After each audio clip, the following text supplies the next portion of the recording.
Trouvé dans son bureau en train de rédiger une ordonnance, ce chirurgien dentiste reçoit beaucoup de patients victimes de blanchiment des dents. Une pratique qui, tout comme le piercing de la langue, comporte des dangers. J'ai arrêté de le faire, je l'ai fait pendant un certain temps, mais j'ai arrêté. Parce que tout simplement, c'était quand même un risque. Et il y a aussi des sensibilités des fois qui s'installent chez les patients.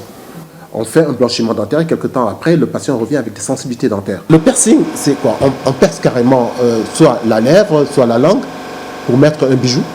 Hein? L'inconvénient, c'est quoi? Sur la langue, c'est un muscle qui est très vascularisé. Donc, il y a des risques de saignement.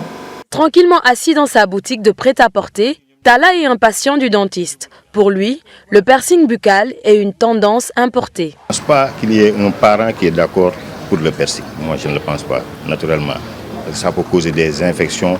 Et au Sénégal, on a notre culture. Si tu fais du piercing, on te voit d'un autre œil. Pour Dr Akondé, il existe quand même des cas exceptionnels qui nécessitent un blanchiment dentaire chez certains patients.